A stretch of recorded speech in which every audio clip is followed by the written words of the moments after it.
tu m'intimidais comme enfant. Je me sentais très privilégiée d'être dans ta présence. C'était pas banal. Alors, ça commence bien. Je me suis réveillée à 4 heures d'angoisse. Pour ça? Ouais. À un moment donné, tu te reconnais pas. Il y a pas un moment où on s'en fout. Je pense que j'y arrive à le moment où on s'en fout. Il faut mieux juste enlever ses lunettes. Comme ça, tout est flou.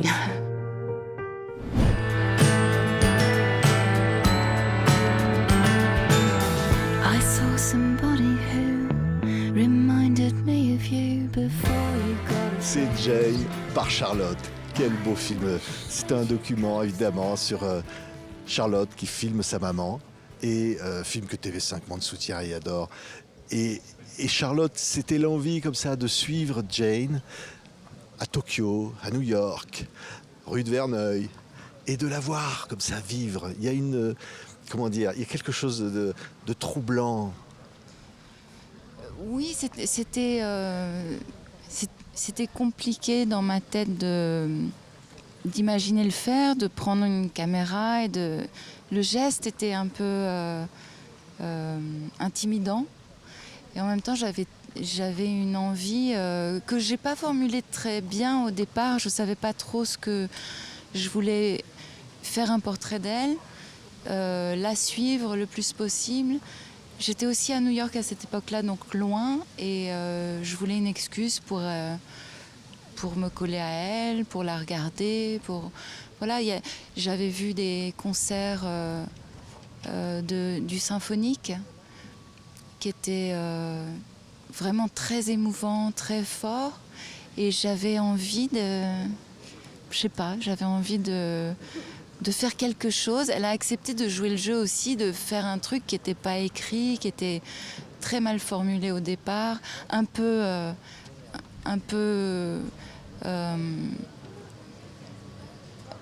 j'ai pas bien commencé. J'ai commencé en mettant les pieds dans le plat, en étant maladroite. Mais c'était ça aussi le film que je faisais, c'était un truc maladroit. Oui. Et après, j'ai mis du temps à le reformuler et à faire qu'on se détende aussi l'une et l'autre. Et il y a eu plein d'étapes, plein de moments différents. Oui, Jane, c'était ça, rentrer dans la caméra de Charlotte, comme ça, l'accepter. Non, j'ai pas accepté tout de suite. C'est pas vrai. J'étais déconcertée par le premier plan en fait du film presque, enfin dans une petite maison à Tokyo où les questions m'ont complètement déconcertée. Je ne savais pas comment répondre. Je ne savais pas comment me justifier. Je me suis dit, mon Dieu, si ça va être comme ça. Donc je voulais arrêter tout. Après ça, à New York, j'étais proche d'elle parce qu'il se trouvait que c'est là où elle vivait. Et tout d'un coup, le tout était plus doux. Je me suis lâchée. Et par la suite, tout était exquis en fait. Ouais. C'était des moments privilégiés, sans parler de la fin du film et des choses comme ça. C'est juste toutes les idées de Charlotte, les questions. J'ai compris quand même que c'était la quête de Charlotte de savoir qui elle était, elle, tout autant qu'un portrait de moi. Et c'est d'où l'intérêt, justement. J'avais compris ça sur Agnès Varda quand elle faisait son film, Oui. que finalement les rôles qu'elle me faisait faire étaient finalement elle-même, les rôles qu'elle aurait aimé faire. Et c'était tout le densité du projet. Ça ressemble plus à... Je sais pas, au début, je pensais que c'était comme le film de Bergman, avec Ingrid Bergman et sur le pianiste et sa fille. Mais je pense qu'il y a un peu de ça, que c'est absolument pas conventionnel, d'où la surprise pour tout le monde, je crois. Oui, c'est très touchant. Et en même temps, c'est... Bon, on peut le dire, elle est là, Jane. Mm-hmm. Elle est un objet de fascination. Vous êtes incroyable, c'est-à-dire que oui. filme la peau, filme le corps. on filme Jane qui jardine, Jane qui vit. Mais elle a été justement Ouais. très généreuse dans le temps qu'elle m'a accordé, le fait que au bout d'un moment j'ai filmé sans qu'on soit maquillé, préparé, c'était plus spontané. Et je sais pas si j'aurais fait confiance. Enfin, à toi, j'aurais fait confiance, mais je sais pas, d'y aller à l'aveugle comme ça, j'en suis très reconnaissante aujourd'hui quand même. Parce qu'en plus, on ne savait pas quand ça s'arrêtait. Bon, moi, au bout d'un moment, je ne voulais pas que ça s'arrête. Donc j'avais envie de trouver encore une excuse pour peut-être un autre lieu. Peut-être on pourrait se balader en Angleterre, aller chez ses ancêtres, qu'elle me montre des trucs. Bon, en plus, il y avait le Covid, donc tout était un peu étrange et très à part. Ouais. Ouais, ouais. Il y a cette visite dans la maison de la rue de Verneuil avec Charlotte, Jane.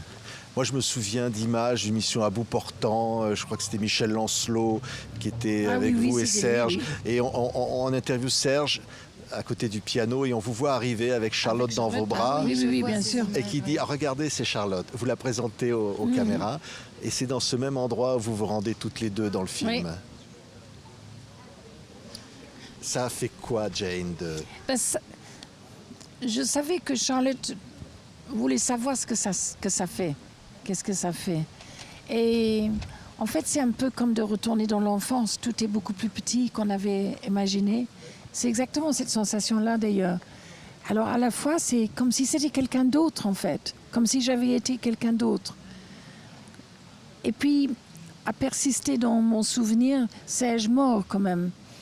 Et je n'avais pas envie de retourner dans cette maison particulièrement parce que les souvenirs étaient pas seulement heureux et parce que lui mort, les enfants cachés dans la cuisine, je ne sais pas, c'était une image qui était que triste.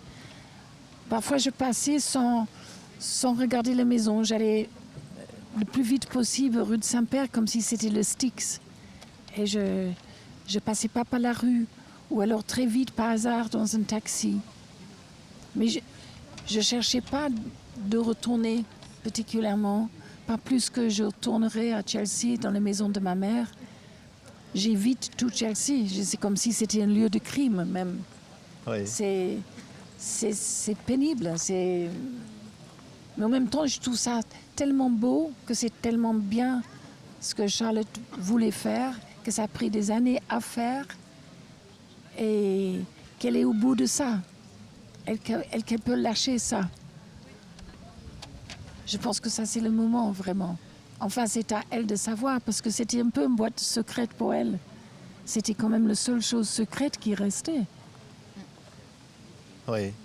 Charlotte a décidé d'ouvrir la boîte. Oui, je pense aussi que le fait d'être allée à New York et de m'être éloignée, ça m'a rendu la chose possible, même si c'était pas ça qui faisait que les choses se sont pas faites depuis 30 ans. J'avais beaucoup de mal à mettre ça en place, et au moment où ça a failli arriver, c'est moi qui ai fait marche arrière. Donc il y a plein de choses qui n'étaient pas réglées, qui sont toujours pas réglées aujourd'hui, mais en tout cas à New York je me suis dit, soit je fais un musée ou je la vends, mais je passe à autre chose. Il faut qu'il se passe quelque chose, et là c'est en train d'arriver. Donc c'est pas très concret dans ma tête, mais je sais que les dates sont, il y a une échéance, je vais rendre les clés, voilà. Ouais. Et en même temps, chez Jane, il y a une force qui va de l'avant, qu'on sort dans ce film, une force de vie incroyable. Hein, dans les images dans le vent, face à la mer. Et ça m'a beaucoup fait penser à ma propre mère, et je pense que la beauté de ce film est justement les mères et les filles. Et en me regardant près de la mer, je me voyais pas, je voyais ma mère et comment elle était sur cette même plage, comme elle arrivait de marcher sur ses mains presque. Et je vais sur cette plage pour voir ce qui est dans ma tête, les traces d'elle. Et sa force à elle me manque parfois. Je sais qu'elle aurait su quoi faire, qu'elle aurait été loyale et solide et voilà, et costaud. Alors qu'elle n'était pas, elle disait toujours que j'avais une chance folle d'avoir l'air fragile. alors qu'elle était une belle brune. Et on ne faisait pas gaffe à elle parce qu'on disait « Ah, Judy est tellement costaud ». Alors qu'en fait, elle était fragile. Et peut-être moi, j'étais pas fragile, mais en fait très costaud. Enfin, c'est trompeur. C'est vrai que quand on a l'air fragile, les gens font attention à vous. Et peut-être si on est comme Fanny Ardant, on ne fait pas attention. Ouais. Il y avait une pièce comme ça qui s'appelait Three Tall Women. Et c'est vrai, si vous êtes de nature haute et brune, c'est différent. Mais haute et brune ou quoi que ce soit, le manque de nos mères, c'est quand même une étrangeté. Les pères, c'est très évident. Enfin, dans le cas de Charlotte, et moi aussi, il y avait une telle passion qu'on se disait qu'on ne pourrait pas survivre à ça. Ou dans mon cas, de m'en vouloir d'avoir survécu à ça. Mais les mères, on pense qu'ils sont là pour toujours, qu'on aurait toujours une chance de dire ce qu'on avait envie de dire, qu'avec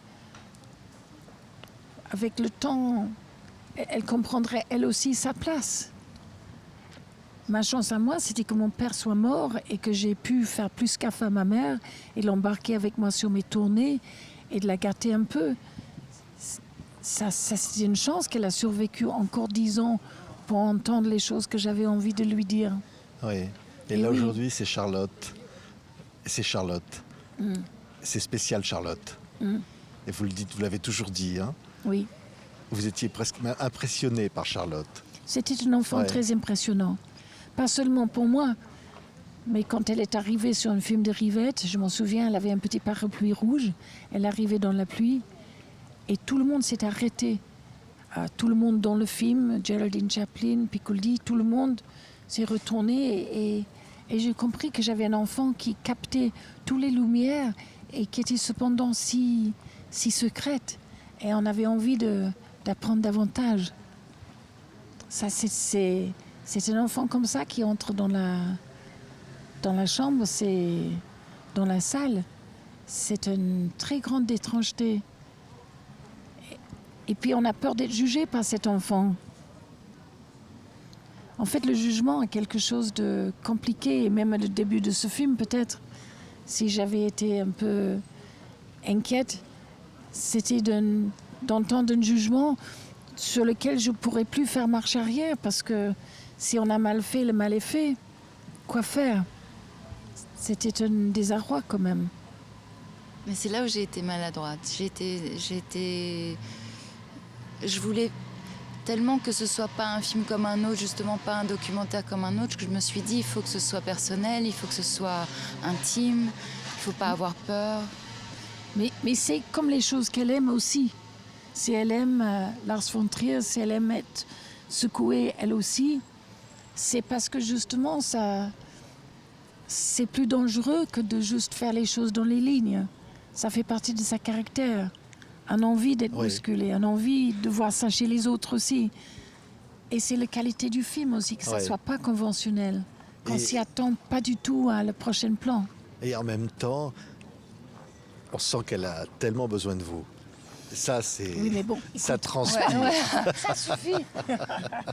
Non, mais c'est vrai que quand toi tu parles de ta mère, moi je peux dire pareil d'elle. De la force, le côté courage, la curiosité. C'est des mots que tu emploies pour ta mère et je me rends compte que je peux employer les mêmes. Donc il y a une grande admiration et j'avais quand même envie qu'on voit aussi sa drôlerie, qu'on voit sa folie, sa maison en Bretagne, sa vraie personnalité que les gens connaissent, hein, mais voilà, c'est ça qui... J'espère qu'on la voit. Je crois qu'on la voit. Ouais, ah oui, ça on la voit. On la voit. Et nous on l'aime aussi. On l'aime Jane. Tellement, tellement. Je voulais être une telle perfection pour toi. Elle chante ça sur son dernier album. Mais j'étais contente qu'elle a choisi cette chanson-là particulièrement parce que c'est le plus inconfortable, le plus... Ça le ressemble d'avoir choisi ça. J'étais toute contente. Et on va se quitter avec cette chanson. Ok. Merci beaucoup Charlotte pour nous avoir offert Jane. Merci beaucoup. Merci. Je voulais être une telle perfection pour toi.